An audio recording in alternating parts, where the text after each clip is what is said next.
Thank you, everyone.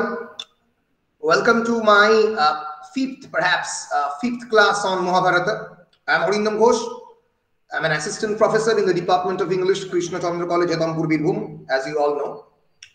And today, we are actually planning to finish the fourth and the fifth chapter, or fourth and the fifth section of the book of the Assembly of the Mahabharata, which is also book number 2 of the great Indian epic Mahabharata.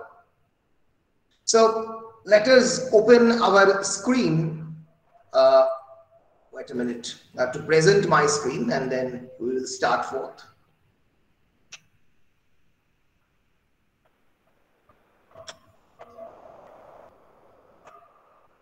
বেশ, তোমরা কি আমার screen দেখতে পাচ্ছ? Yes, sir. বেশ, আমরা এই রাজসূয় রম্ভ পর্বটা কালকে পড়েছিলাম। রাজসূয় রম্ভ পর্বে কি আছে? This Rajshuya Rambha Parva contains 7 chapters and 265 verses. What is Rajshuya? Rajshuya is a kind of yagna, or Banglaয় বললে যাকে বলে যজ্ঞ. It's a kind of yagna which actually declares the war of a king against other kings. This is actually a way of becoming the emperor from king. রাজা থেকে একজন রাজধীরাজ বা একজন সম্রাট হয়ে ওঠার যে প্রক্রিয়া তাকে বলা হয় রাজসূয় রম্ভ পর্ব. And through this Rajshuya is a kind of metaphorical or symbolic ritual in which a cattle or a horse will generally be released from a kingdom, and the horse or the cattle will travel all other kingdoms. এবার যখন এই horse বা ক্যাটলটা অন্যান্য সমস্ত kingdom গুলোকে traverse করছে বা travel করছে, যদি কেউ সেটাকে আটকায়, যদি কেউ সেটাকে বাধা দেয়, তার মানে he or she is inviting a war against that king. সেই রাজা অন্য রাজার সঙ্গে যুদ্ধ করতে তৎপর হচ্ছে, এবার তখনই যুদ্ধ ঘটবে। কিন্তু এই যে সম্রাট হওয়া, এই সম্রাট হওয়ার প্রক্রিয়ার মধ্যে you have to defeat all the kings. So the Rajshuya Rambha পর্ব actually contains military strategy. এই সময় Krishna will inform Yudhishthir, the king, that Jarasandha became an emperor having defeated all the kings. Jarasandha is a very powerful man, and in order to become the emperor of the world, you have to defeat Jarasandha and his commander-in-chief Shishupal. There are also 2 other very powerful people, Hangsha and Dimbaka, but they actually committed suicide. এখন তোমার 2 মূল শত্রু হচ্ছে শিশুপাল এবং জরাসন্ধ। এই ইনফরমেশনটা যখন কৃষ্ণ দিল, তখন যুধিষ্ঠির বলল যে no, there is no need for waging the warfare. But Arjun said, as Kshatriya, we should continue our rules of the polity, because it is basically our duty as a warrior to attack our foes. এটা আমাদের কর্তব্যের মধ্যে পড়ে, যাতে আমি আমার শত্রুদেরকে attack করি। আমি আগের দিন পুরুষার্থের কথা বলেছি, ধর্ম, অর্থ, কাম এবং মোক্ষ। These are the 4 principles according to the Hindu philosophy of life. এর ফলে এরা ঠিক করে যে এরা জরাসন্ধকে আক্রমণ করবে। এবার জরাসন্ধকে আমি these questions can be asked in the 5 marks section. জরাসন্ধকে আমি আগের দিনকে অলরেডি বলেছি, আজকে আবার ছোট করে বলে দিচ্ছি। Jarasandha was the king of the Magad. Krishna explains the story of the Jarasandha. He was the king of the Magad and he should be killed because Jarasandha is actually doing human sacrifices by killing the other kings. Jarasandha is a great follower of the Shiva. Jarasandha car follower? শিবের follower. এবং এই সময়ে Krishna will eventually tell the story of the Jarasandha, that Jarasandha is actually the son of the Brihodratha, the lord of the earth. ঘটনাটা কি ঘটেছিল? যার জন্য জরাসন্ধের নাম জরাসন্ধ। জরা means that which is diseased, যা রোগে আক্রান্ত, জরাকীর্ণ। জরা আর সন্ধ মানে সন্ধি। যেটা ঘটনাটা ঘটে সেটা হচ্ছে জরাসন্ধের father king Brihadratha was married to the twin daughters of the king of the Kashi, but he was sonless. Brihadratha loved both his wives equally but had no sons. এই সময়ে once the sage চন্দ্রকৌশিক তাদের এই বাড়ির পাশ দিয়ে যাচ্ছিল কিংডম দিয়ে, and he gave a mango to the king as a boon, একটা আশীর্বাদ হিসেবে সেটা আমের টুকরো দেয়। এবার তার দুই যে কুইন দুজনকেই ইকুয়ালি সে ভালোবাসতো, এমন সময় সেই আমের টুকরোটা he actually divided equally between the two queens. এবার এর ফলে যেটা ঘটে, যে যদিও সেটা রিয়েলিটিতে পসিবল নয়, মহাভারতে পসিবল, জন্ম নেয় দুই অর্ধমৃত শিশু। অর্ধ বলতে মানে একটা অংশ জন্মায় একটা কুইনের গর্ভে, আর একটা অংশ জন্মায় আর একটা কুইনের গর্ভে। এর ফলে এই দুটো অর্ধমৃত শিশুর জন্ম ঘটে। Soon both the wives became pregnant and gave birth to the two halves of a human body. And these two lifeless halves were very horrifying to view. এর ফলে Brihadratha ordered these to be thrown in the forest. Brihadratha বলে ফেলে দাও জঙ্গলে। এই জঙ্গলে এটা actually খুঁজে পায় এই জরা। জরা ওয়াজ আ উইচ, আমরা বলতে পারি একজন ম্যাজিশিয়ান, একজন রাক্ষসী, একজন ডেমন। Actually, আমি বারবারই বলছি, in Mahabharata, the concept of the demon is referring to the marginalized people, the forester, যারা জঙ্গলে বাস করতো, যাদেরকে আমরা এখন হয়তো মডার্ন টাইমসে ট্রাইব বলি। সেই জরা found the two pieces and held each of them in her two palms. And incidentally, when she actually brought both of her palms together, the two pieces joined, giving rise to a living child. হঠাৎ করে সেই সন্তান জুড়ে যায় জরার হাতে এবং একটা একটা একটা প্রাণময় সন্তানের জন্ম হয়। সে হঠাৎ করে কেঁদে ওঠে। The child cried loudly, which created panic for Jora. And Jora eventually returns this living child to Brihodroth. The father was overjoyed to see him. এবং যেহেতু এই জরা নামক উইচ এই দুটো শিশুকে মানে এই দুটো হাফ হিউম্যান ডেড বডিকে জুড়ে দিয়েছিল, তাই সেখান থেকে তার নাম হয় Jarasandha. Jarasandha became very powerful, and at this time চন্দ্রকৌশিক arrived at the court and saved the child. He prophesied, তাকে যে জন্ম দিয়েছিল সেই চন্দ্রকৌশিক মানে যার বেসিক্যালি পরে জন্মেছিল, he prophesied to Brihodroth that his son would be specially gifted and would be a great devotee of the Lord Shiva.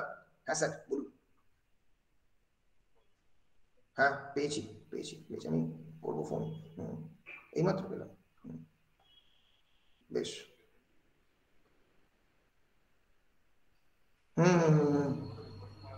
না না না আমার সঙ্গে কালকে কথা হয়েছিল, কিন্তু এটা আমি বুঝতে পারিনি যে এটা হয়। হ্যাঁ 9:30। কি কি কি অবস্থা, ফোন করলেন আপনি? আচ্ছা ঠিক আছে।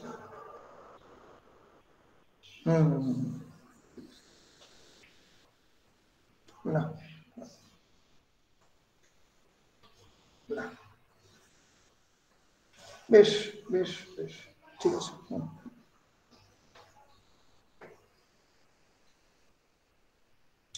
So he prophesied to Brihodroth that his son would be specially gifted and would be a great devotee of the Lord Shiva, এবং বলে যে লর্ড শিবের ভয়ঙ্কর ভক্ত হবে।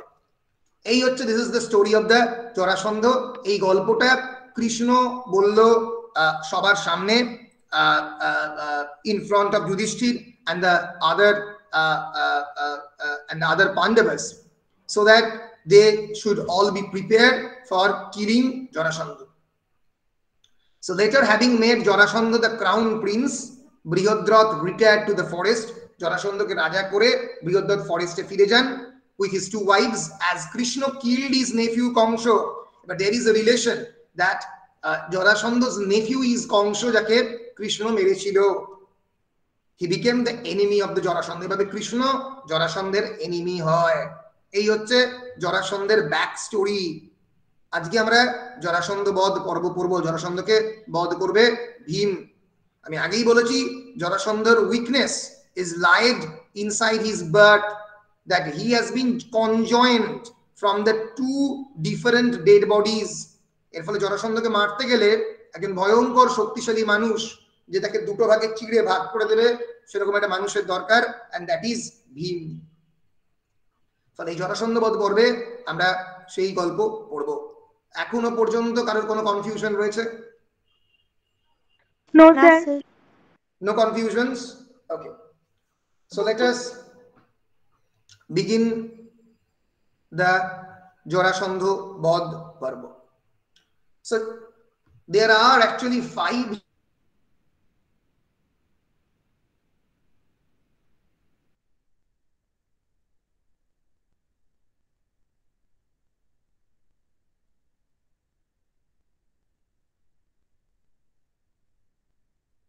became very weak. Weak means strategically as well as sir আরেকবার বলবেন, আমার কেটে গিয়েছিল, শুনতে পাইনি। কোনখানটা? এই অংশটা তো প্রথম থেকে এই অংশটা। জরাসন্ধ বধ পর্ব, in জরাসন্ধ বধ পর্ব there are 5 chapters and 280 verses। এবং কৃষ্ণ ধর্মরাজকে বলল, ধর্মরাজ মানে যুধিষ্ঠিরকে বলল that Jarasandha had become weak। weak means দুর্বল হয়ে পড়েছে militarily as well as strategically। কেন?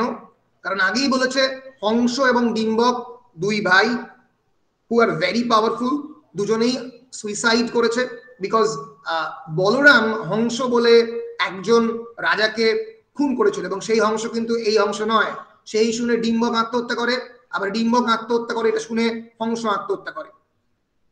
এর ফলে হংস এবং ডিম্বক যারা খুবই পাওয়ারফুল পিপল ছিল একটা সময়ে, তারা মারা যাওয়ার পরে, এবং কংস who was জরাসন্ধ's nephew, তারা মারা যাওয়ার ফলে morally as well as military strategically Jarasandha became weak, and this is actually the proper time to kill him। Krishna is a diplomat। Krishna একজন কূটনৈতিক ব্যক্তিত্ব।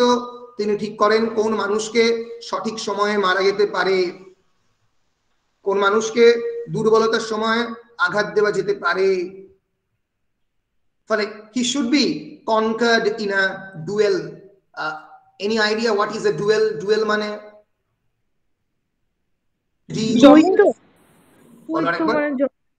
দৈত্য মানে যমজ। কিন্তু এই কনটেক্সটে ডুয়েল মানে কি? এখানে ডুয়েল মানে তাহলে তো ওটা কি হবে, দ্বন্দ্ব টাইপ মানে কি বলে, দুজনের পক্ষে থেকে কিছু এবং কিছু দুজনের মধ্যে সংঘর্ষ হবে কোনো কিছু, দুজনের মধ্যে এক ধরনের যুদ্ধ। এই ডুয়েল শব্দটা বিভিন্ন সময় বিভিন্ন ভাবে ইউজ করা হয়। এইখানে ডুয়েল মানে হচ্ছে মুষ্টি যুদ্ধ, ফাইটিং ইন হ্যান্ডস। আবার ডুয়েল শব্দটা আমরা বিভিন্ন ওয়েস্টার্নার মুভিতে দেখেছি, ডুয়েল মানে দুজনের হাতে বন্দুক রয়েছে এবং যে আগে চালাবে সে জিতবে। ফলে দুজন মানুষের মধ্যে জেনারেলি যুদ্ধকে আমরা ডুয়েল বলতে পারি। Dual a contest with deadly weapons arranged between two people in order to settle a point of honor। দুজনের হাতে দুটো ডেডলি ওয়েপন বা অস্ত্র রয়েছে, যুদ্ধ হবে, যে জিতবে সে জিতছে। so that is known as duel। মনে থাকবে ডুয়েল? বলো, মনে থাকবে তো? yes sir। yes sir। thank you। so along with Bhim and Arjun, he means Krishna would meet him in solitude। so with Bhim and Arjun, Krishna actually would go to Jarasandha's palace in Magadha and would meet him in solitude। তাকে একাকী meet করবে। solitude মানে একাকী। he would surely opt for a combat with Bhim। এবং এই সময় যদি তাকে বলা হয় যে দেখি তোমার কত বড় ক্ষমতা, এসো, তাহলে সে নিশ্চয়ই ভীমের সঙ্গে একটা কমব্যাট মানে যুদ্ধ করতে রাজি হবে। এটাই ছিল the main strategy, and Bhim was capable of killing him all alone। এবং জানতো কৃষ্ণ যে ভীমের ক্ষমতা ছিল জরাসন্ধকে মারার জন্য, কিন্তু জরাসন্ধকে একা লড়াই করাতে হবে, not with his whole army, because his army is really powerful। so he asked Yudhishthir to send Bhim and Arjun with him if he had belief in him. So Krishna actually asked for permission of the Yudhishthir, as Yudhishthir is actually the king of the Pandavas. Je he Dharmaraj, tumi amake permission dao. Krishna chailo permission Bhim ebong Arjun ke niye jabar jonno. Yudhishthir accepted and said that Krishna was their savior. So if he were to be with Arjun and Bhim, the task could be accomplished. Bolbe tumi jao, kono oshubidha nei, tumi amar savior, tumi amake sob shomoy sob bipoder hath theke bachiyecho. Satisfied with the words of Yudhishthir, the threesome of Krishna, Bhim and Arjun started for Magad. Tara Magadher dike jatra shuru korlo. On seeing those three, Yudhishthir became confident that Jarasandha would be killed. Yudhishthir dharana holo sotti Jarasandha sotti hoyto mara jabe. The three of them attired themselves as Brahmins, observing the vow of Snatok, and entered the city of the Magadha. তখনকার দিনের স্নাতক বলতে আমাদের যখন graduation বোঝায়, তখনকার দিনে স্নাতক হওয়া মানে তারা এই ব্রহ্মচর্য থেকে গার্হস্থ্যতে এই যে ট্রানজিশন পয়েন্টে ঢুকবে, মানে তারা গ্র্যাজুয়েট হলো আর কি বেসিক্যালি। তো এই ব্রাহ্মণ হিসেবে এরা দে আর অল ক্ষত্রিয়াস, তারা ব্রাহ্মণ হিসেবে সেজে, তারা ব্রাহ্মণের ছদ্মবেশে, অ্যাটায়ার মানে ড্রেসে, কস্টিউমে, তারা ব্রাহ্মণের ছদ্মবেশে ঢুকলো and entered the city of the Magad. মগধের মধ্যে ঢুকলো। The citizens of the city were surprised on seeing them, এবং এই শহরের লোকজন তাদেরকে দেখে খুবই অবাক হলো। So they went to the presence of Jarasandha with an air of egotism. তারা Jarasandha, the citizens of the city were surprised on seeing them. They went to the presence of Jarasandha with an air of egotism. তারা কি করলো? তারা জরাসন্ধের প্রেজেন্সে গেল, মানে এক ধরনের ego নিয়ে আর কি। ইগোটিজম মানে তাদের ভয়ঙ্কর অহংকার, অ্যাম্বিশন রয়েছে। কারণ এই অহংকার দেখালে Jarasandha will eventually attack them. Jarasandha থেকে যে কোনো সময় আক্রমণ করতে পারে, এবং সেই আক্রমণের জন্যই ওয়েট করছিল। কিন্তু Jarasandha receive them very cordially, খুব ভালোভাবে তাদেরকে অ্যাকসেপ্ট করলো। কর্ডিয়ালি মানে উষ্ণ অভ্যর্থনা জানালো। Criticizing the odd behavior of the Brahmins in Snatok attire, Jarasandha questioned them on their breaking the peak of hillock, entering the city through the improper gate. এমন সময় জরাসন্ধের কয়েকজন তাকে ইনফর্ম করলো যে তারা যখন ঢুকেছে এই ব্রাহ্মণরা এই স্নাতকের ড্রেসে, তখন they actually break the peak of a hillock. Hillock মানে একটা ছোট, আমরা বলতে পারি ছোট পাহাড়, তার মাথাটা ভেঙেছে।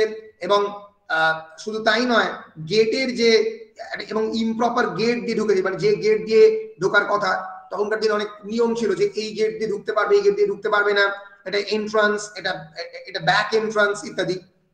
এর ফলে তারা বললো, জরাসন্ধ বললো, তোমরা এটা কেন করছো, অদ্ভুত বিহেভিয়ার তোমরা কেন করছো? Then Krishna said that all the three castes of Brahmins, Kshatriyas and Vaishyas would take up the vow of the Snataka.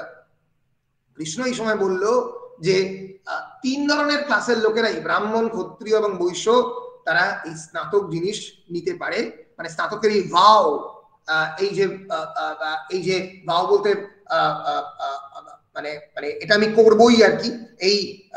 এই যে মানে ভাওয়ের এক্সাক্ট বাংলা হচ্ছে, বলো ভাও মানে কি? VOW সংকল্প। So the strength of the Kshatriya lies in his shoulders. If he wanted to witness it, he could do so. বলে আমার হাতে ক্ষত্রিয়ের মতো ক্ষমতা রয়েছে, আমার শোল্ডারে। যদি তোমার দেখার এটা ইচ্ছা হয়, বিষয়টা দেখতে পারো। A Kshatriya should enter the house of an enemy through the back door only. একজন ক্ষত্রিয় কেবলমাত্র শত্রুর বাড়িতে ঢুকতে পারে ব্যাক ডোর দিয়ে। They came here on some purpose. They could not receive honor from an enemy. বলে একজন ক্ষত্রিয় should enter the house of an enemy. একজন ক্ষত্রিয় শত্রুর বাড়িতে ঢুকতে পারে through the back door only, back door দিয়েই, because they came here on some purpose. কারণ ক্ষত্রিয়র তারা একটা নির্দিষ্ট উদ্দেশ্য নিয়ে এসেছে, এবং উদ্দেশ্যটা কি? তোমাকে মারবো। They could not receive honor from an enemy. কারণ ব্রাহ্মণরা সামনের ডোর দিয়ে ঢুকতে পারে, কারণ তারা অনার রিসিভ করবে, তারা শত্রুকে মারবে না। কিন্তু ক্ষত্রিয়রা, আমি আসলে ক্ষত্রিয়, নিজের আইডেন্টিটি রিভিল করছে। আমরা আসলে প্রত্যেকই ক্ষত্রিয়, আমরা তোমাকে মারার জন্য এখানে এসেছি। So surprised at the words of the Krishna, Jarasandha asked what animosity they bore towards him. Animosity mane A-I-M-O-S-I-T-Y. What is the meaning of the word animosity? Animosity means enmity, শত্রুতা। আমরা একবার এক্সাক্ট মানেটা দেখে নেব।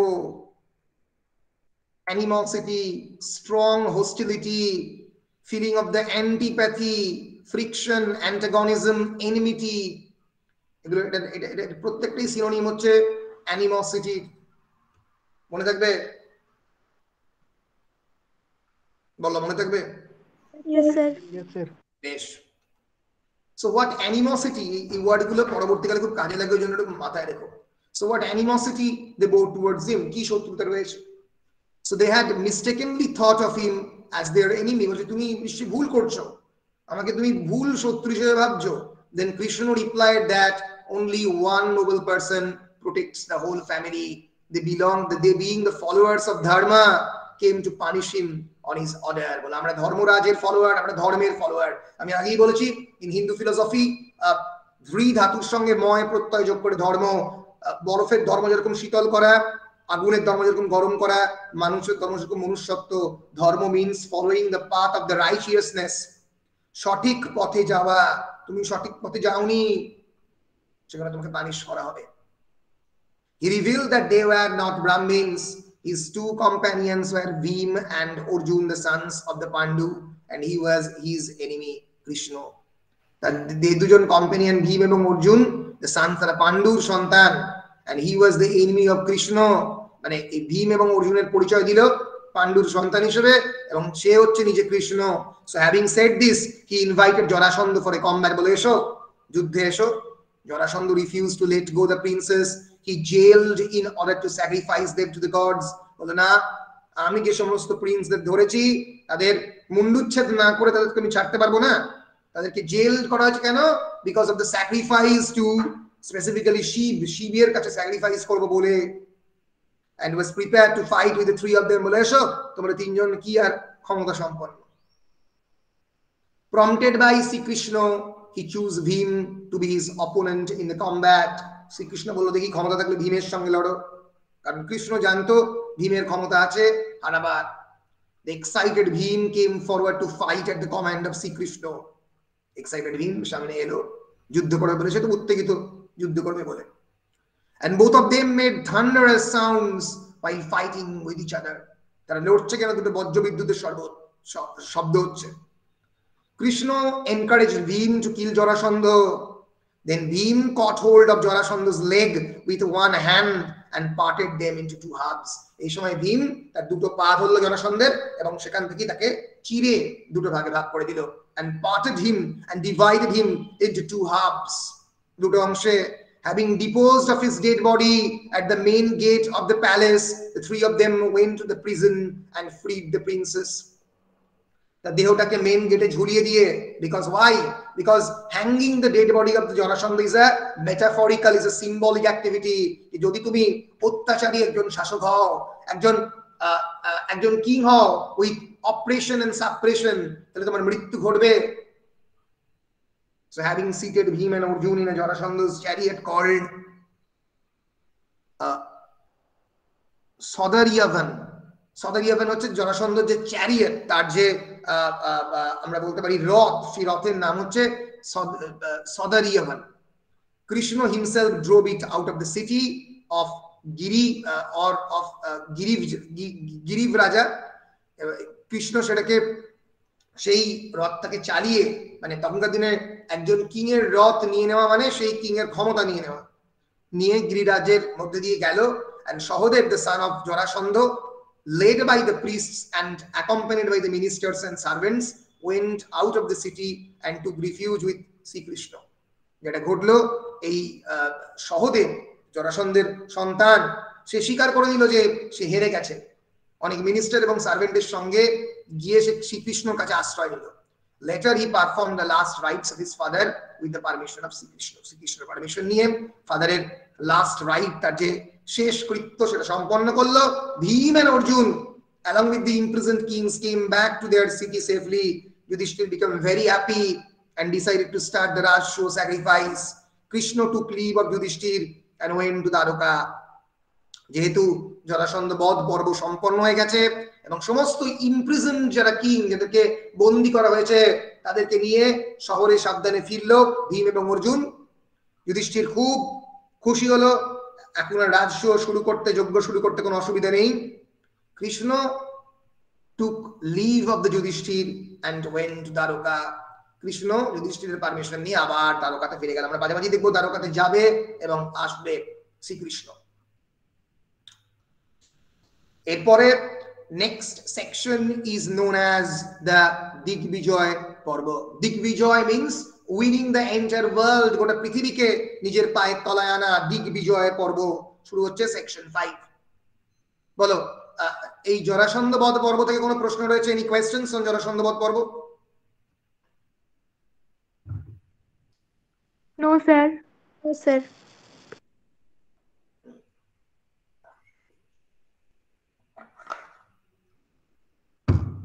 বেশ, দেখুন জরাসন্ধ বধ পর্ব থেকে কোনো প্রশ্ন নেই। আমরা পরের সেকশন শুরু করছি, that is known as the Digvijaya পর্ব। So this particular section, Digvijay Parva, contains 8 chapters and 389 verses. 8টা chapter এবং 389টা verse. Arjun wanted to defeat all the kings and collect taxes from them to increase their wealth. Arjun wanted to defeat all the kings and collect taxes from them to increase their wealth. Arjun যেটা করতে চাইলো সেটা হচ্ছে সমস্ত রাজাদেরকে হারাতে চাইলো এবং তাদের কাছ থেকে ট্যাক্স কালেক্ট করতে চাইলো যাতে তাদের ন্যাচারালি ওয়েলথ বাড়ে। So he requested for permission from his brother Yudhishthir to set out on a march of victory towards the north, the quarter ruled by Kuber. এমন সময় কি করলো?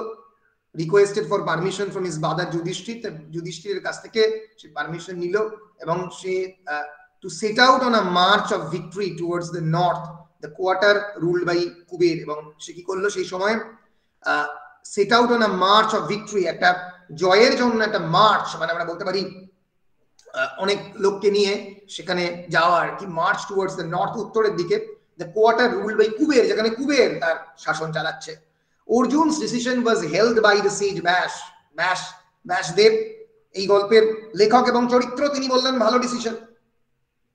He said that Arjun should go towards north, Bhim towards east, Sahadev to the south and Nakul towards west on the victory march. বলো এই যে দিগ্বিজয় পর্বে তোমরা যাবে, তোমাদের যে ভিক্টরি মার্চ, জয়ের জন্য তোমরা যে মার্চ করবে, হেঁটে যাবে, ভীম যাবে ইস্ট সাইডে, সহদেব যাবে সাউথে দক্ষিণে, নকুল যাবে টুয়ার্ডস ওয়েস্ট পশ্চিমে এই ভিক্টরি মার্চে, এবং অর্জুন যাবে নর্থে উত্তরে, কারণ উত্তর সব থেকে শক্তিশালী রাজ্যগুলো রয়েছে। The Pandavas followed his word. Yudhishthir stayed back at the Khandava Prastha. Yudhishthir কিন্তু ওই খান্ডব প্রস্থেই থাকলো। খান্ডব প্রস্থ মানে বেসিক্যালি ওই ইন্দ্রপ্রস্থের কাছে। এমন সময় asked by Janamejaya, Vaishampayana narrated the victory march of the Pandavas. এইখানটা একটু মনে রাখা প্রয়োজন, আমি আগেই বলেছি মহাভারত কিন্তু শুরু হচ্ছে কুলপতি শৌনকের আশ্রমে। এই কুলপতি শৌনকের আশ্রমে গল্পটা বলছে মহাভারতের উগ্রশ্রবা সৌতি। সৌতি গল্পটা কার কাছ থেকে শুনেছে? সৌতি গল্পটা শুনেছে এই বৈশম্পায়নের কাছ থেকে। বৈশম্পায়ন জনমেজয়ের সর্পযজ্ঞে এই কাহিনী বলেছে। ফলে মাঝে মাঝে যেটা মহাভারতে ঘটবে সেটা হচ্ছে এই জিগজ্যাগ ন্যারেটিভ, একবার গল্পটা আবার ন্যারেটরের কাছে ফিরে আসবে। এই সময়ে জনমেজয় জিজ্ঞেস করলো বৈশম্পায়নকে, আপনি প্রভু, আপনি যেহেতু গল্পটা ডাইরেক্টলি ব্যাসদেবের কাছ থেকে শুনেছেন, আপনি এই ভিক্টরি মার্চটা একটু বলুন। এবং তখন বৈশম্পায়ন বলল, the four sons of the Kunti went to conquer the four directions of the earth at the same time. কুন্তির 4 সন্তান এই পৃথিবীর যে 4টে দিক, নর্থ, সাউথ, ইস্ট এবং ওয়েস্ট, একই সঙ্গে তারা দখল করতে শুরু করলো। and having returned to Indraprastha with great wealth, এবং অনেক টাকা পয়সা নিয়ে, অনেক সম্পত্তি নিয়ে, প্রচুর রাজ্য জয় করে তারা ফিরল ইন্দ্রপ্রস্থে and presented all that to Dharmaraj. ফলে এই সমস্ত অর্থ তিনি সংগ্রহ করে ধর্মরাজকে দিল। ফলে আমরা বুঝতে পারছি যে Mahabharata is actually directed towards the means of the purushartha, যেটা আমি আগের দিনের ক্লাসে এটা নিয়ে ডিসকাস করেছি। What is purushartha? Purushartha literally means an object of the human pursuit, মানে মানব মন বা মানুষের object of the human pursuit, মানুষের এই যে চাহিদা এবং মানুষের এই যে সামনের দিকে এগিয়ে যাওয়া, তার মূল লক্ষ্য হচ্ছে এই পুরুষার্থ। It is a very important key concept in Hinduism. The four purusharthas are dharma, artha, kama and moksha. Dharma means righteousness, moral values, ethical paradigms. Artha means prosperity, economic values. এই যে আমরা দেখলাম যখন শিশুপাল বধ, যখন জরাসন্ধ বধ পর্ব হলো, এরপরে শিশুপাল বধ পর্ব হবে, সেখানে ধর্ম বা রাইচিয়াসনেস, সঠিক পথে যাওয়া, সেটা সংরক্ষিত হলো। এরপরে অর্থ হবে, প্রসপারিটি এবং ইকোনমিক ভ্যালুজ। এরপরে কামা বা প্লেজার, বা নিজের প্লেজার মানে কেবল সেক্সুয়াল প্লেজার নয়, সাইকোলজিক্যাল ভ্যালুজ। এবং একটা সময় আসবে মহাভারতে যখন স্বর্গরোহণ পর্বে, যখন এই ধর্ম, অর্থ, কাম এই তিনটাকেই রিজেক্ট করে মানুষ স্পিরিচুয়ালি সারেন্ডার করবে, কমপ্লিট লিবারেশন হবে, that is moksha. Moksha means liberation. Liberation মানে কিসের থেকে স্বাধীনতা? এই ধর্ম, অর্থ এবং কামের শৃঙ্খল থেকে স্বাধীনতা। ফলে এই মহাভারত অনেকটাই আমরা বলতে পারি এই ধর্ম, অর্থ, কাম এবং মোক্ষা, এই যে চারটে সাইকেল, এই চারটে সাইকেলের ওপরে আবর্তিত। আমাদের এই গল্পে যখন দিগ্বিজয় পর্ব চলছে, সেখানে কিন্তু এই অর্থের কথা বলা হচ্ছে। Artha means wealth and prosperity, it deals with economic values, অর্থনৈতিক মূল্যবোধের সঙ্গে জড়িত। সেটারও প্রয়োজন রয়েছে একটা রাষ্ট্রকে চালাতে। ফলে ধর্ম এবং অর্থ, এর পরে আসবে game of the dice. Game of the dice কিন্তু কেবলমাত্র সেক্সুয়াল প্লেজার নয়, একটা কাম মানে কি, এক ধরনের আকর্ষণ, যার দিকে জোর করে ধাবিত হবে যুধিষ্ঠির, খেলতে বাধ্য হবে পাশা খেলা, সেটাও কিন্তু এই কামের মধ্যে পড়ছে। ফলে আমাদের এই মহাভারত এই পুরুষার্থকে কেন্দ্র করে বারবার ঘুরছে, সেটা আমরা মহাভারতের টেক্সট পড়লেই বুঝতে পারবো। বলা পরিষ্কার? Yes, sir. বেশ,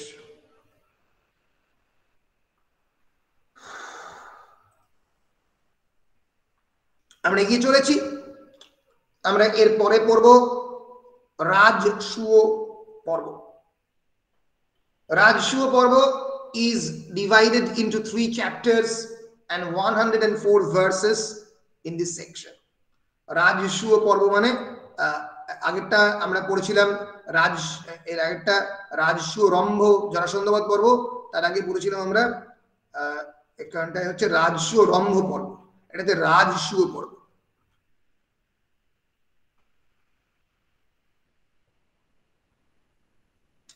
Three chapters and 104 verses in this section. King Yudhishthir was ruling the earth in a righteous way along with his brothers, and during his reign there was never any word of any calamity. Yudhishthir তার ভাইদের সঙ্গে একটা proper রাইচিয়াস ওয়েতে, সঠিক পথে তার যে শাসনকাল তিনি চালাচ্ছেন। and during his reign মানে REIGN, reign ধর্ম না, reign মানে রাজত্ব, reign REIGN, reign মানে রাজত্ব। তার রাজত্বে there was never any word of any calamity. calamity মানে কোনো disastrous, খারাপ কোনো কিছু এই সময় ঘটেনি। so during his reign there was never any word of any calamity. so as he had sufficient wealth, he wanted to perform the Rajshu sacrifice. তার হাতে কিন্তু বেশ অর্থ রয়েছে, টাকা রয়েছে, প্রতিপত্তি রয়েছে। he wanted to perform the Rajshu. এবার সে রাজসূয় স্যাক্রিফাইসটা ভালো করে করতে চাইলো, মানে এবার কেবলমাত্র যোগ্যটা নয়, এই প্রপার স্যাক্রিফাইসটা বিভিন্ন অতিথিকে ডেকে আমন্ত্রণ করে। Krishna arrived there with different valuable gifts of gems leading to a large army. Krishna বিভিন্ন জেম, বিভিন্ন টাকা পয়সা দামি আমরা বলতে পারি মণি মাণিক্য, সেগুলো নিয়ে একটা বড় আর্মিকে লিড করতে করতে সেখানে উপস্থিত হলো। এক মিনিট মা,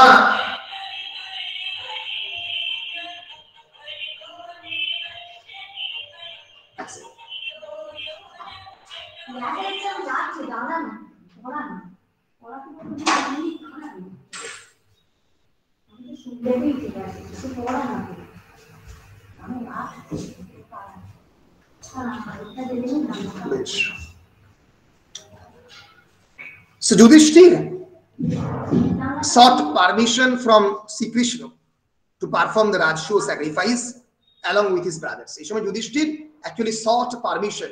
Sought is the, আমি আগের দিন বলেছি, is the past tense of the seek. Say permission চাইলো কার? না শ্রী কৃষ্ণের কাছ থেকে, in order to perform the Rajshoh sacrifice. হে কৃষ্ণ, আমাদের পারমিশন দিন, এই রাজস্ব যজ্ঞ আমি করব, along with his brothers, তার ভাইদের সঙ্গে, because Krishna is actually the 8th avatar of the Vishnu.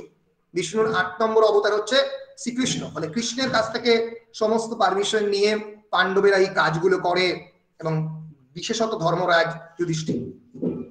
So having described the merits of that great sacrifice, Krishna remarked that Dharmaraj was entitled to be an emperor. Krishna বলল, ধর্মরাজ আপনার সমস্ত ধরনের সক্ষমতা রয়েছে একজন এম্পারার হওয়ার। Emperor মানে সম্রাট। And he should hence take the vow of the performance to make their desires fulfilled. ফলে তার he should hence take the vow of performance. Performance মানে কোনো কিছু করব বা করা। ফলে সে এই রাজস্ব যজ্ঞ করবে, এটার জন্য সে সংকল্পবদ্ধ হতেই পারে, এবং তার ডিজায়ার্স উইল বি ফুলফিলড, তার ইচ্ছা সমস্ত কিছু সম্পূর্ণ হবে। And thus permitted by Krishna, Dharmaraj along with his brothers started to collect the required material for the sacrifice. এই যে বিরাট বড় যজ্ঞ, এটা করতে গেলে প্রচুর পরিমাণে রিসোর্সেস লাগবে, প্রয়োজনীয় বিভিন্ন মেটেরিয়াল লাগবে, সেগুলো কালেক্ট করতে তারা শুরু করলো। The responsibility of supervising the arrangements had been entrusted to Sahadev and other ministers. Sahadev এবং অন্যান্য মন্ত্রীদের দায়িত্ব দেওয়া হলো কিসের দায়িত্ব? যে অ্যারেঞ্জমেন্ট গুলো যে হবে, সেই অ্যারেঞ্জমেন্ট গুলো সুপারভাইজ করার রেসপন্সিবিলিটি যাতে প্রপারলি হয় দেখার জন্য। Later Bash brought many priests. এরপর কি করলেন? ব্যাসদেব প্রচুর পরিমাণে প্রিস্টস মানে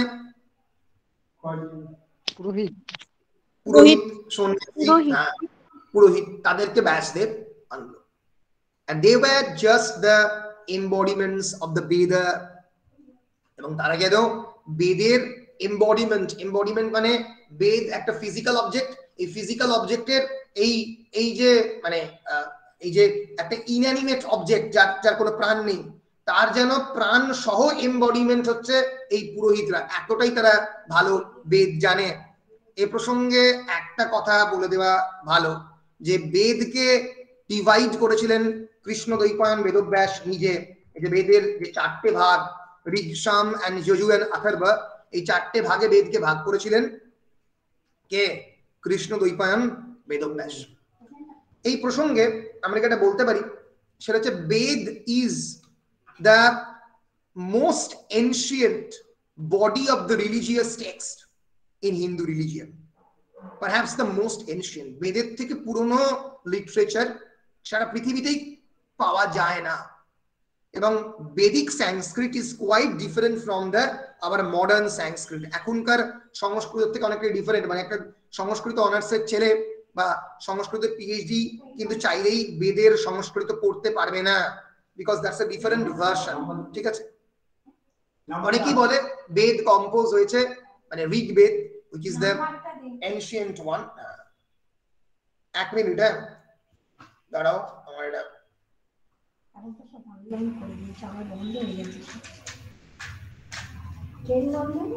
না ট্রেন তো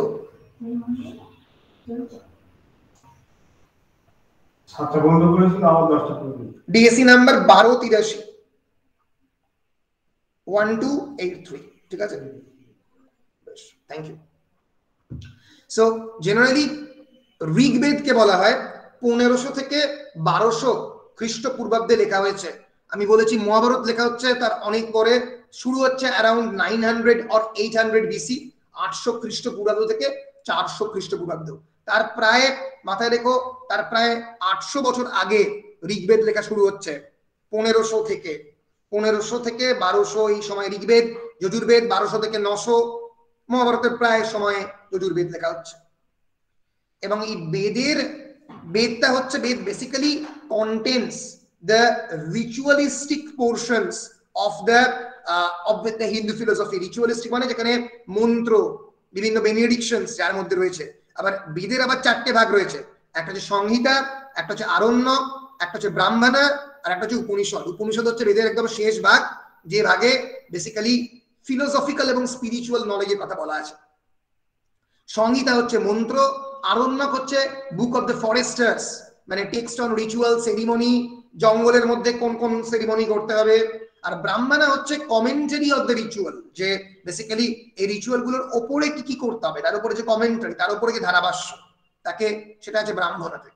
তাহলে সংহিতা, আরণ্যক, ব্রাহ্মণাস এন্ড উপনিষদস, এক একটা বেদ আবার এই 4টে অংশে বিভক্ত।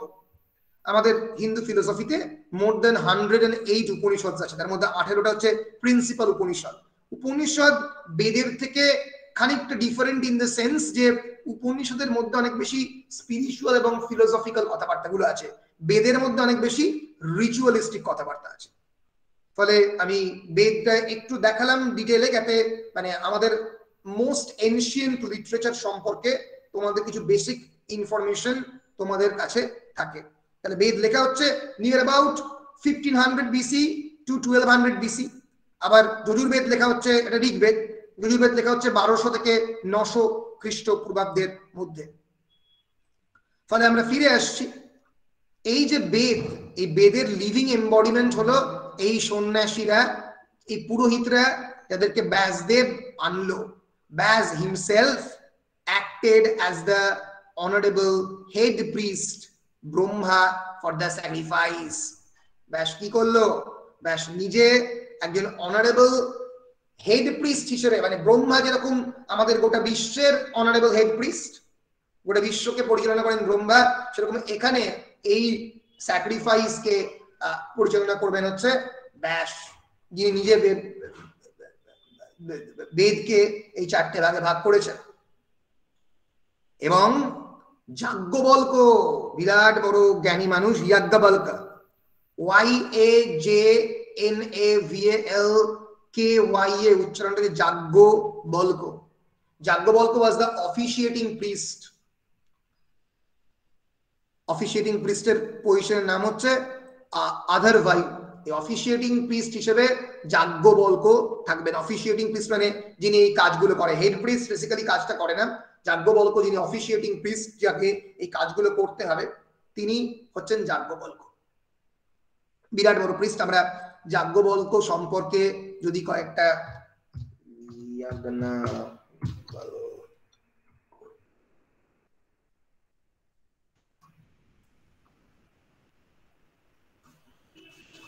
যাজ্ঞবল্ক কে ছিল আমরা একটু দেখে নেব। Yajnavalkya is a Hindu Vedic sage figuring in the Brihadaranyaka Upanishad, একটা প্রিন্সিপাল উপনিষদ আমাদের বৃহদারণ্যক উপনিষদ, লেখা হচ্ছে 700 বিসি। এই সময়ে যাজ্ঞবল্ক একজন অত্যন্ত রেসপেক্টেড বেদিক সেজ ফিগার। সেজ মানে আমরা জানি সন্ন্যাসী বা ঋষি। Yajnavalkya proposes and debates metaphysical questions about the nature of the existence, consciousness and impermanence, and expounds the epistemic doctrine of the neti neti, বিখ্যাত Indian philosophy doctrine. not that মানে এটাও নয় ওটাও নয়। মেটাফিজিক্স মানে কারোর কোনো আইডিয়া আছে? What is metaphysics? মেটাফিজিক্স ফিলোসফির একটা ব্রাঞ্চ হচ্ছে মেটাফিজিক্স। মেটাফিজিক্স মানে হচ্ছে that which is beyond physical, যা দৈহিক, যা শারীরিক ক্ষমতার বাইরে, তাকে মেটাফিজিক্যাল বলা হয়। যাকে আমরা হাত দিয়ে ধরতে পারি না, চর্মচক্ষু দিয়ে বুঝতে পারি না, ইন্দ্রিয় দিয়ে ছুঁতে পারি না, that is metaphysical. For example, God is a metaphysical entity যাকে আমরা ফিল করতে পারি না, যাকে আমরা আলাদা করে আমাদের যে লিমিটেড নলেজ দিয়ে আমরা ধরতে পারি না। মেটাফিজিক্সের এক্সাক্ট বাংলা হচ্ছে অধিবিদ্যা। অধি মানে বুঝতে পারছো, তোমার হাতের বাইরে, যেটা তোমার ক্ষমতার বাইরে, সেই ধরনের questions about the nature of existence, আমাদের অস্তিত্ব নিয়ে প্রশ্ন, আমাদের চেতনা কোত্থেকে এলো তাই নিয়ে প্রশ্ন। উই হিউম্যান বিইংস আর ইমপারমানেন্ট, আমরা এই পৃথিবীতে বেশি দিনের জন্য নেই, কেন নেই সেই ইমপারমানেন্স নিয়ে প্রশ্ন, আত্মা নিয়ে প্রশ্ন, ব্রাহ্মণা নিয়ে প্রশ্ন, এই ধরনের প্রশ্ন এই যাজ্ঞবল্ক্য এই ধরনের প্রশ্ন করেছেন। যাজ্ঞবল্ক্য বৃহদারণ্যক উপনিষদের একজন অন্যতম বড় সেজ আমরা বলতে পারি, এবং বিভিন্ন উপনিষদের ব্রাহ্মণা এবং আরণ্যকে তার কথা মেনশন করা আছে। বলো পরিষ্কার? Yes, sir. সেই যাজ্ঞবল্ক্যকে অফিশিয়েটিং প্রিস্ট করা হলো। তাহলে বুঝতেই পারছো যে অত্যন্ত বড় বড় জ্ঞানী মানুষজনদেরকে এই পোস্ট দেয়া হচ্ছে। At the command of Yudhishthir, Sahadev sent messengers to all kingdoms to invite people belonging to the four castes. এবং এই সময় কি হলো? At the command of the Yudhishthir, Sahadev sent all the messengers to all the kingdoms. সমস্ত কিংডমে সমস্ত মেসেঞ্জারদের পাঠালো to invite people belonging to the four caste. Four caste মানে আমি আগেই বলেছি চতুর্বর্ণ প্রথা, ব্রাহ্মণ, ক্ষত্রিয়, বৈশ্য এবং শূদ্র, তাদেরকে আনতে পাঠালো। The Brahmins who gathered there made Yudhishthir take the vow at an auspicious time. What is the meaning of the word auspicious? Auspicious occasion, আমরা বলি পবিত্র। পবিত্র, অসপিশিয়াস মানে হচ্ছে পবিত্র, একটা অত্যন্ত গুরুত্বপূর্ণ পবিত্র সময়, সিক্রেট টাইম হচ্ছে অসপিশিয়াস। আমরা এক্সাক্ট মানেটা দেখে নেব। অসপিশিয়াস মানে কন্ডিউসিভ সাকসেস, প্রসন্ন হবে, যেখানে সাফল্য আসবে যে সময়ে, favourable time, giving or being a sign of future success, ভবিষ্যতে যেখান থেকে সাফল্য আসতে পারে, দ্যাট ইজ অসপিশিয়াস। আমরা বলি this auspicious occasion of our Independence Day, এই স্বাধীনতার এই পবিত্র মহেন্দ্রক্ষণে, তাকে অসপিশিয়াস বলা হয়। ফলে ব্রাহ্মণরা যারা সেখানে জড়ো হয়েছিল, the Brahmins who gathered there made Yudhishthir take the vow at an auspicious time, সঠিক সময়ে এই সংকল্পটা নিতে তারা বলল। and by order of the separate quarters had been constructed of for each of them, মানে এই সময়ের বিভিন্ন যে কোয়ার্টার মানে ভাগ তারা ক্রিয়েট করেছিল। The sacrifice of Yudhishthir started on earth like that of Indra in the heaven. যুধিষ্ঠিরের স্যাক্রিফাইসের সঙ্গে ইন্দ্রর স্যাক্রিফাইসের তুলনা করা হচ্ছে। and later Yudhishthir sent Nokul to Hastinapur to invite Bhishma, Dron, Dhritarashtra, Vidur, Kripacharya, Duryodhan and the other brothers. ফলে যুধিষ্ঠির কিন্তু একা এই sacrifice করছে না, নকুলকে পাঠালে, বলো যাও তুমি হস্তিনাপুরে, রাজধানী আমাদের, সেখান থেকে তুমি কৌরব পক্ষের সবাইকে, আমাদের পিতামহ ভীষ্ম, দ্রোণ, ধৃতরাষ্ট্র, বিদুর, কৃপাচার্য, দুর্যোধন এবং অন্যান্য ভাইদেরকে ডেকে আনো। Nakul also went to Hastinapur and invited every part with enthusiasm. Nakul গেল হস্তিনাপুরে এবং প্রত্যেককে মানে and invited everyone with enthusiasm, প্রত্যেককে অত্যন্ত উৎসাহের সঙ্গে ডেকে আনলো। Bhishma, Dhritarashtra, Duryodhan and others, they attended the sacrifice. Bhishma, Dhritarashtra, Duryodhan এরাও এই স্যাক্রিফাইসটাকে অ্যাটেন্ড করলো। so at that time that place shone like that of the heaven filled with celestial being, এবং এই সময়ে ওই জায়গাটা সমস্ত ধরনের যেন মনে হলো এটাই স্বর্গ, heaven filled with celestial beings. celestial মানে স্বর্গীয়, স্বর্গীয়, যেন একটা যেন স্বর্গীয় মানুষেরা সেখানে ঘুরে বেড়াচ্ছে এবং সেটাই যেন স্বর্গ হয়ে গেছে। Dharmaraj, who was under the vow, welcomed them all and assigned different responsibilities to each of them. Dharmaraj যে ওখানে ওই প্রতিজ্ঞাটা করছিল, ওয়েলকাম দেম অল, তাদের সবাইকে ওয়েলকাম করলো and assign different responsibilities to each of them, এবং তাদের সবাইকে বিভিন্ন ধরনের দায়িত্ব দেওয়া হলো। Shrikrishna himself washed the feet of the Brahmins, Krishna নিজে ব্রাহ্মণদের পা ধুয়ে দিলেন। দুঃশাসন যে একেবারেই ভালো লোক নয়, he was appointed to supervise the edibles, edible মানে ভোজ্য দ্রব্য যেগুলো খাওয়া যায়, এবং প্রত্যেকটা আলাদা আলাদা রেসপন্সিবিলিটি দেওয়া হচ্ছে। Ashwatthama was given the responsibility of honoring the Brahmin, অশ্বত্থামাকে ব্রাহ্মণদের দেখার জন্য দেয়া হলো কাজ। সঞ্জয় যে কুরুক্ষেত্র যুদ্ধের কমেন্টারি করবে, সঞ্জয় was, ধৃতরাষ্ট্রকে বলবো অন্য ধৃতরাষ্ট্রকে, Sanjay was asked to take care of the royalty, যারা যারা রাজ পরিবার আসছে, রয়্যাল পরিবার, তাদেরকে দেখার জন্য দায়িত্ব কাকে দেওয়া হলো? সঞ্জয়কে। and Bhishma and Drona were made in charge of seeing what was done and what was left undone. Bhishma এবং দ্রোণকে দায়িত্ব দিল কিসের জন্য? যে কি ঘটছে আর কি ঘটছে না, মানে কোনগুলো বাকি আছে। ভীষ্ম আর দ্রোণ সিনিয়র লোকজন, তাদেরকে দেখবে কোনগুলো হয়েছে কোনগুলো হয়নি। everyone was pleased and felt happy during the sacrifice, প্রত্যেকে ভয়ঙ্করভাবে খুশি এই স্যাক্রিফাইসে যা হচ্ছে তাই দেখে। ফলে আমরা শেষ করলাম এই রাজসূয় পর্ব, is a very important part of the Mahabharata, এটা আমরা শেষ করলাম। এরপরে শুরু হচ্ছে অর্ঘ্য বিহারান পর্ব। অর্ঘ্য মানে কিছু একটা কাউকে দেওয়া, অর্ঘ্য মানে একটা গিফট দেওয়া, অর্ঘ্য বিহারান পর্ব, সেইটা আমরা শুরু করব। বলো, কারো কোনো প্রশ্ন রয়েছে রাজসূয় পর্ব থেকে? এনি কোয়েশ্চেনস অন রাজসূয় পর্ব?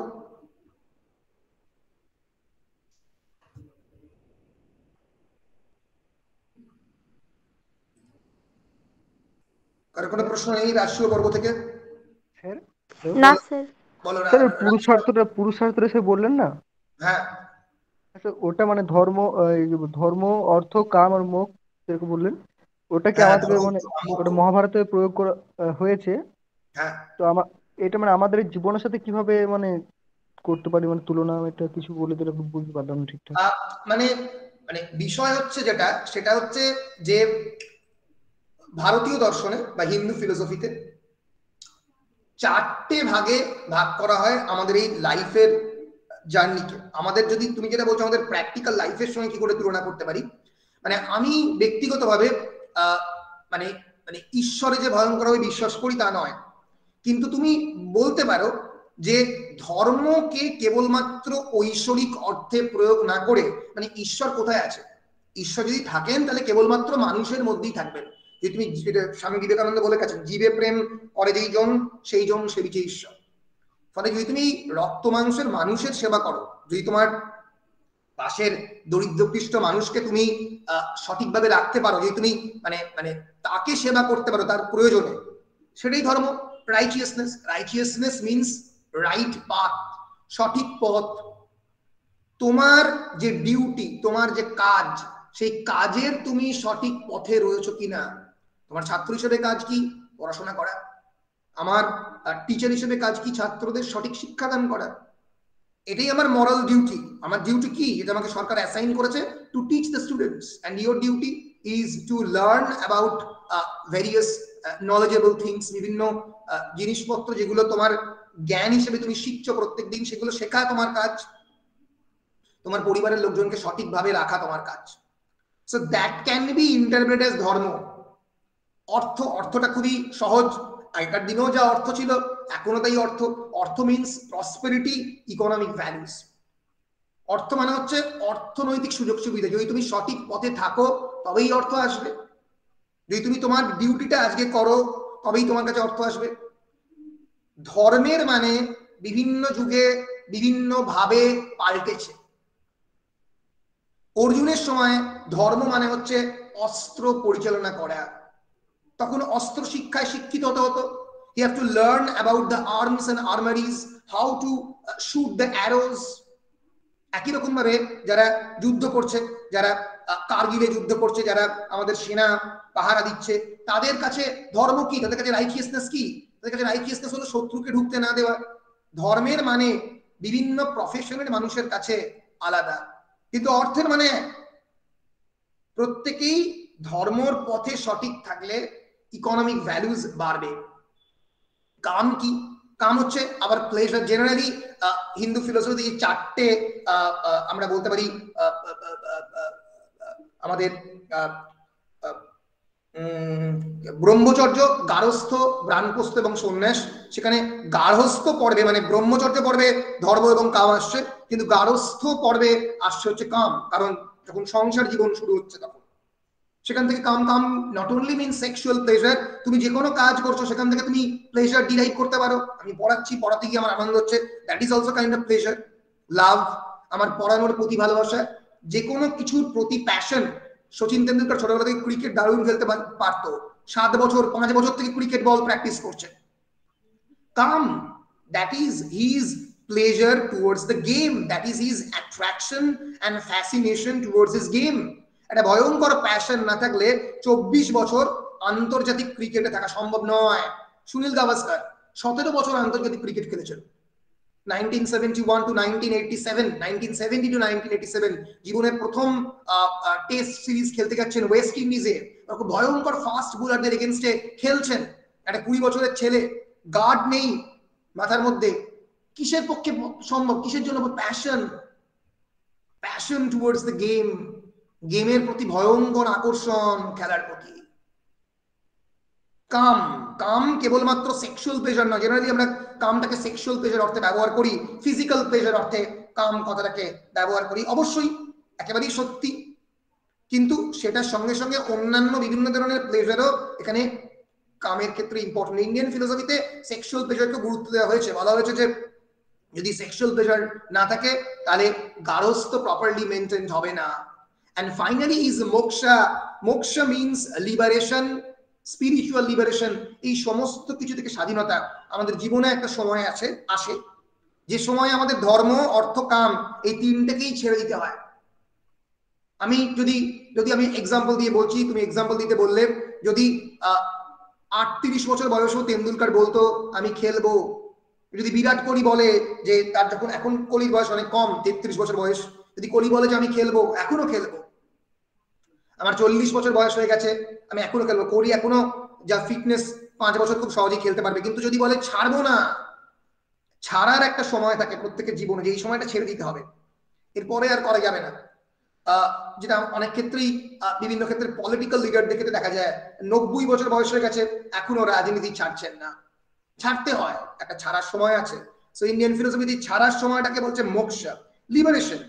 যখন তুমি এই যে তিনটে সাইকেল থেকে, ধর্ম, অর্থ এবং কামের সাইকেল থেকে নিজেকে সম্পূর্ণ মুক্ত করবে এবং করে একটা আধ্যাত্মিক চেতনায় নিজেকে নিমগ্ন করবে, that is moksha. So that is the cycle of the পুরুষার্থ।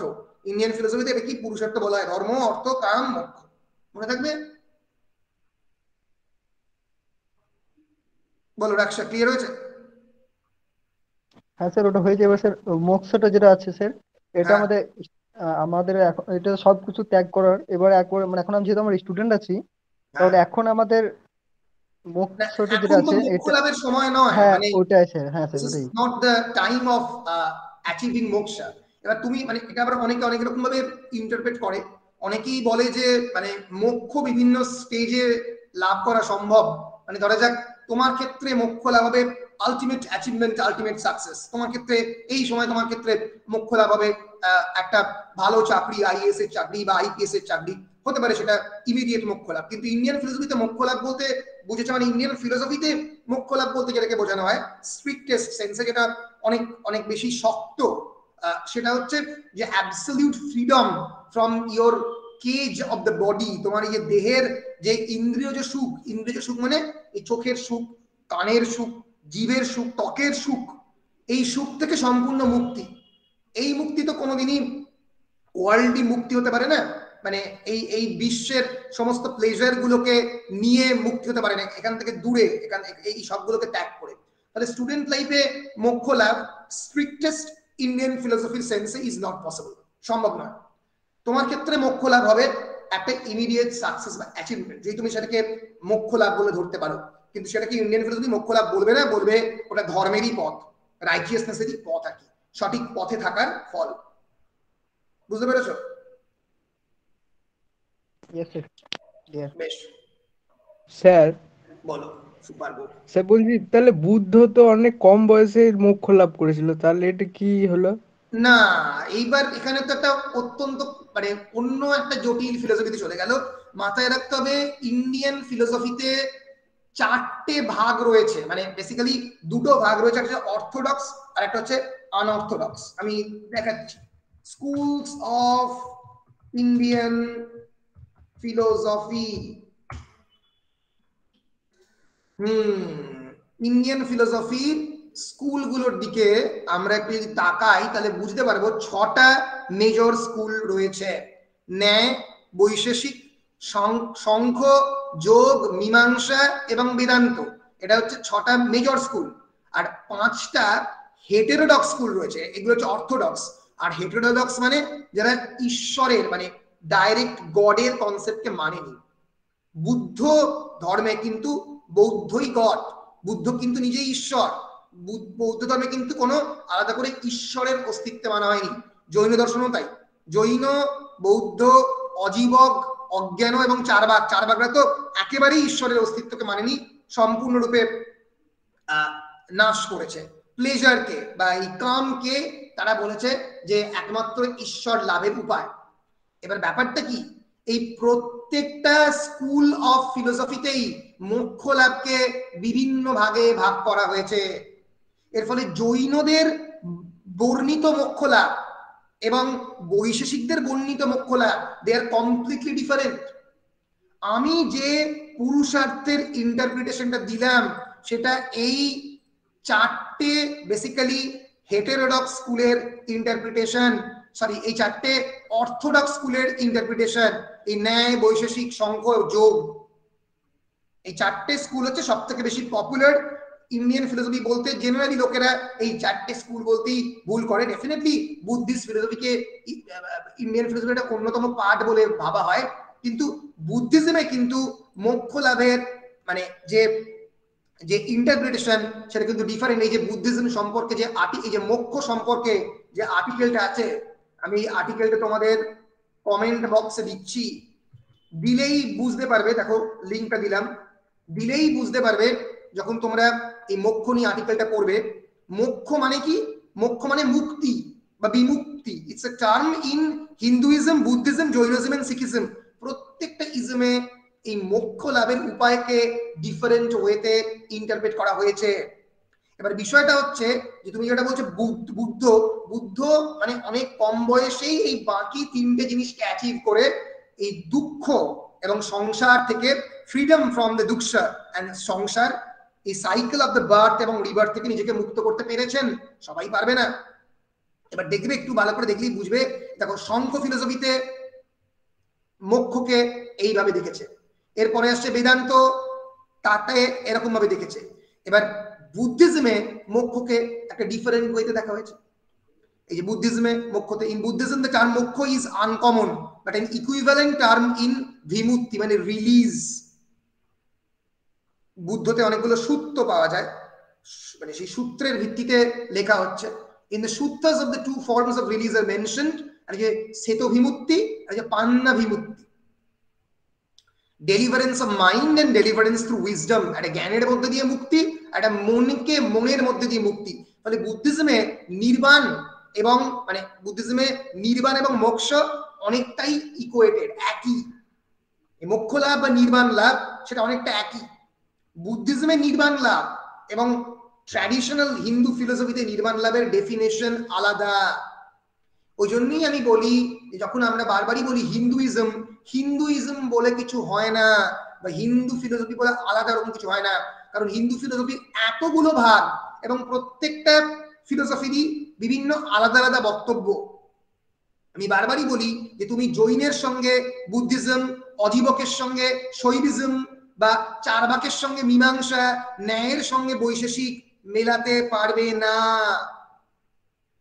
এর ফলে প্রত্যেকটা মানে মানে এত কমপ্লেক্স ফিলোসফি। আমি নিজে ইন্ডিয়ান ফিলোসফিতে ট্রেন নই, আমি খানিকটা ওয়েস্টার্ন ফিলোসফি মোটামুটি পড়েছি, ইন্ডিয়ান ফিলোসফি খুব ভালো পড়িনি, মোটামুটি পড়েছি। এবার বিষয় যেটা সেটা হচ্ছে এখানে প্রত্যেকটা ফিলোসফিক্যাল স্কুলের আলাদা আলাদা বক্তব্য, আবার তার সঙ্গে আছে আবার শৈব এবং রসেশ্বরা ট্র্যাডিশন, এটা আবার কমপ্লিটলি ডিফারেন্ট ট্র্যাডিশন। ফলে ইন্ডিয়ান ফিলোসফির কিন্তু অনেকগুলো ফিলোসফিক্যাল ট্র্যাডিশন এবং তাতে মোক্ষ এবং নির্বাণ লাভের বিভিন্ন বিভিন্ন লাভের উপায় এবং মানে পদ্ধতি সেখানে বলা আছে। বুঝতে পেরেছো সুপারব? হ্যাঁ স্যার। অত্যন্ত কমপ্লেক্স ফিলোসফি। আমি মানে মানে তোমাদেরকে বইপত্রগুলো দেখাবো, মানে সুরেন্দ্রনাথ দাশগুপ্তের যে বইটা আছে ইন্ডিয়ান ফিলোসফির উপরে, সেটা 5 ভলিউমের বই। মানে তুমি যদি 5 ভলিউমের প্রথম ভলিউমটা পড়ো, তোমার যে ফিলোসফি সম্পর্কে আইডিয়া হবে, সেকেন্ড ভলিউমে গিয়ে সেটা সম্পূর্ণ বদলে যাবে। একদম একটা ডিফারেন্ট কনসেপ্টের কথা বলছেন এই যে সুরেন্দ্রনাথ দাশগুপ্ত ইন্ডিয়ান ফিলোসফি, এই যে history of the Indian philosophy by Surendranath Dasgupta, আমার কাছে বইটা আছে। It's a huge book, it's divided in multi volumes. এই যে 5 ভলিউমে বিভক্ত, অনেকে 4 ভলিউমে পাবলিশ করেছে এই যে history of the Indian philosophy. এবং রাধাকৃষ্ণনের বইটা আছে, এবং দেখলেই বুঝবে মানে বিভিন্ন ফিলোসফাররা বিভিন্ন টাইমে বিভিন্ন ভাবে এই মোক্ষ নির্বাণ প্রত্যেকটা জিনিসকে বিভিন্ন ভাবে ডিফাইন করেছে। Definition is changing, constantly changing.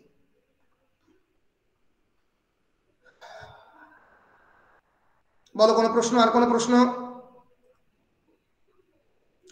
বেশ, তাহলে একটা কাজ করছি, অর্ঘ্যবিহারণ পর্বটা আমরা কালকে পড়বো, কারণ আজকে আমরা মোটামুটি এই দুটোই পড়ে রাখি।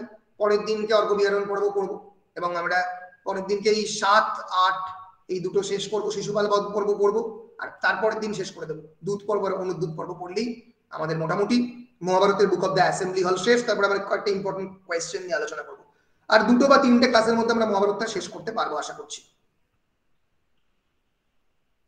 বলো কোনো প্রশ্ন? স্যার, বলো। আপনি বলেছিলেন যে একটা ডেড বডি আর একটা লিভিং বডির মধ্যে যে পার্থক্য, সেটা যাজ্ঞবল্ক্যকে কেউ একজন জিজ্ঞাসা করেছিল, ওই ইনসিডেন্টটা কি বলে? হ্যাঁ, এটা হচ্ছে একটা বিখ্যাত মৈত্রেয়ী উপনিষদের একটা বিখ্যাত সেকশন আছে, যেখানে যাজ্ঞবল্ক্যকে মানে অমৃতা যাজ্ঞবল্ক্যকে জিজ্ঞেস করছে what is the difference between this dead body and the living body. একটা মৃতদেহ এবং একটা জীবিত দেহের মধ্যে পার্থক্য কি?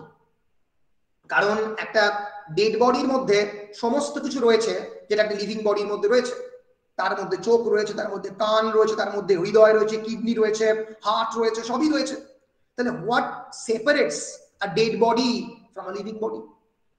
এইটাই ইন্ডিয়ান ফিলোসফির একটা বিরাট বড় কোয়েস্ট, যে আমাদেরও তো ত্বক রয়েছে, জিহ্বা রয়েছে, ঘ্রাণ রয়েছে, যেটা যে সমস্ত ফিজিক্যাল অর্গ্যান গুলো একটা লিভিং বডির মধ্যে রয়েছে, সেগুলো তো একটা ডেড বডির মধ্যে রয়েছে, একটা মৃতদেহের মধ্যে রয়েছে। তো তাহলে পার্থক্যটা কোথায়? যাজ্ঞবল্ক্যের উত্তরে একটা কথাই বলেছেন, সেটা হচ্ছে প্রাণবায়ু আমাদের দেহের মধ্যে এমন কিছু একটা আছে যেটা আমরা ধরতে পারি না, যেটাকে আমরা ছুঁতে পারি না, যেটাকে আমরা স্পর্শ করতে পারি না, যেটার সন্ধান আমরা এখন অব্দি পাইনি। এমনকি ওয়েস্টার্ন ফিলোসফি, ওয়েস্টার্ন সায়েন্স এত উন্নতির পরেও ধরতে পারেনি। What separates the dead body from the living body? তুমি কি বলবে? হার্টটা তো প্রেজেন্ট রয়েছে, কিন্তু হার্টের বিটিংটা স্টপ হয়ে গেছে। কেন স্টপ হয়েছে? বিটিং কেন স্টপ হয়েছে? সার্কুলেশন, রক্ত তো রয়েছে, ডেড বডি তো আছে, লিভিং বডি তো রয়েছে, কিন্তু সার্কুলেশন অফ দ্য ব্লাডটা স্টপ হয়ে গেছে। ব্রেন তো রয়েছে, কিন্তু ব্রেনের ফাংশনটা ডেড হয়ে গেছে। কিন্তু কি এমন জিনিস যেটা এই ব্রেন ফাংশন, এই হার্ট রেট, এই জিনিসটাকে কন্টিনিউ করে? কি? What is it? এই প্রশ্নের উত্তর এনার্জি। এনার্জি, বুঝলাম এনার্জি, কিন্তু এনার্জিটা কোথায়? মানে মানে এনার্জিটা হিউম্যান বডিতে কোথায় কন্টেন্ট হচ্ছে? এনার্জি তো সব জায়গাতেই রয়েছে। আমি এই এই যে মাউস প্যাডটাকে, এটাকে আমি যে মুহূর্তে ঠেলছি, এটার স্পিড বাড়ছে, এটার ভেলোসিটি বাড়ছে, কিন্তু এনার্জিটা কে দিচ্ছে? এনার্জিটা হাত দিচ্ছে, এই হাত তো প্রোভাইড করছে এনার্জিটাকে, তাই তো? কিন্তু আমাদের হিউম্যান বডিতে এই মানে এনার্জি কিভাবে প্রোভাইডেড হচ্ছে? In which biological process? তুমি বলবে মেটাবলিজম, কিন্তু মেটাবলিজমটা কিভাবে হচ্ছে? মানে ইটস এন এন্ডলেস কোয়েশ্চেন। পরপর পরপর পরপর প্রশ্নগুলো হয়ে যাবে। এই জন্য ফিলোসফিক্যাল কোয়েশ্চেন খুব ডেঞ্জারাস হয়, ফিলোসফিক্যাল এক্সপেরিমেন্ট, থট এক্সপেরিমেন্ট খুব ডেঞ্জারাস হয়, কারণ কোন একটা প্রশ্নে উপনীত হওয়া খুব মুশকিল হয়। মডার্ন ওয়েস্টার্ন সায়েন্স এই যে মানে যেটাকে বললাম যে what separates the dead body from the living body, সেটাকে বলা হয় কোয়ালিয়া। কোয়ালিয়া হচ্ছে এই যে in philosophy of mind, qualia is generally defined as individuals instances of subjective and conscious experience. আমার যে প্রত্যেকটা মানুষের যে ব্যক্তিগত নিজস্ব চেতনার বৈশিষ্ট্য তাকে কোয়ালিয়া বলে। Example of qualia include perceived sensation of the pain in the headache, আমার মাথায় যন্ত্রণা হচ্ছে প্রচন্ড, সুপারবোর মাথায় যন্ত্রণা হচ্ছে প্রচন্ড, আবার নিবেদিতার মাথায় যন্ত্রণা হচ্ছে প্রচন্ড, আবার আমাদের রাক্ষার মাথাতেও প্রচন্ড যন্ত্রণা হচ্ছে। প্রত্যেকের যন্ত্রণার ফিলিং আলাদা। টেস্ট অফ দ্য ওয়াইন, আমার ওয়াইন খেলে যা ফিলিং হবে তোমার ওয়াইন খেলে এক ফিলিং হবে না। একই রকম ভাবে তোমার যদি সিমলায় নিয়ে যাওয়া হয় এবং সেখানে যদি redness of the evening sky, সামনে সূর্যাস্ত হচ্ছে পাহাড়ের সামনে দাঁড়িয়ে, তোমার যে ফিলিংটা হবে আমার সেই ফিলিং হবে না। প্রত্যেকটা মানুষের হিউম্যান নেচারকে, হিউম্যান এক্সটার্নাল নেচারকে কনসিভ করার ক্ষমতা আলাদা হয়, যন্ত্রণা ফিল করার ক্ষমতাও আলাদা হয়। ঠিক আছে, এই যে ফিলিংটা এটাকে বলা হয় কোয়ালিয়া। এটা ওয়েস্টার্ন ফিলোসফিক্যাল প্রপোজিশন, যেটা আজ থেকে প্রায় 2800 বছর আগে যার কথা যাজ্ঞবল্ক্য বলে গেছে, যে প্রাণের সন্ধানের কথা, যে কি এমন জিনিস যেটা ডেড বডিকে লিভিং বডি থেকে ডিফারেন্সিয়েট করেছে, তার কথা যাজ্ঞবল্ক্য বলেছে।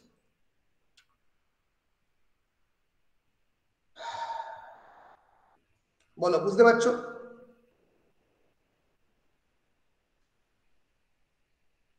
মানে বেসিক্যালি ব্যাপারটা হচ্ছে আমি আমার নলেন গুড়ের সন্দেশ খেয়ে আমার যে ধরনের ফিলিং হবে, আমার যে ধরনের ছোটবেলাকার স্মৃতি মাথার মধ্যে আসবে, বা যে ধরনের আমার বডির মধ্যে নিউরো ট্রান্সমিটার যেভাবে দৌড়বে, তোমার সেভাবে দৌড়বে না। কিন্তু তোমারও প্রায় সমস্ত একই রকমের হিউম্যান অর্গ্যান রয়েছে যেগুলো আমার রয়েছে, অর্গ্যান সিস্টেমের মধ্যে কোনো ডিফারেন্স নেই।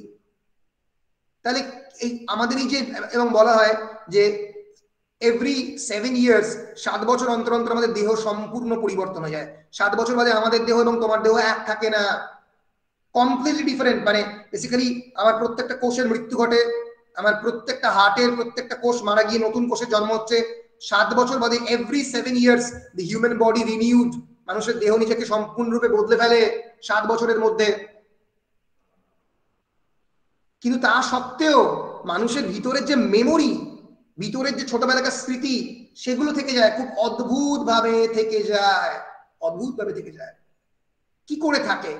এই প্রশ্নেরই উত্তর বিভিন্ন সময় বিজ্ঞানীরা, নিউরোসায়েন্টিস্টরা, যারা ফিলোসফার অফ মাইন্ড, তারা খুঁজেছেন, কিন্তু এখন অব্দি পাননি।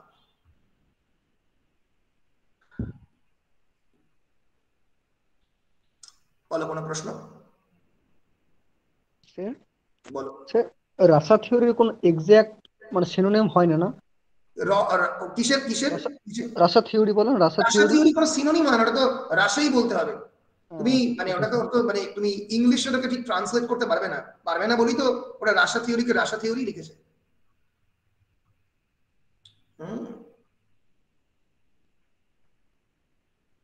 বেশ বেশ, তাহলে আমি যেটা করছি, আমি রেকর্ডিংটা অফ করছি। স্যার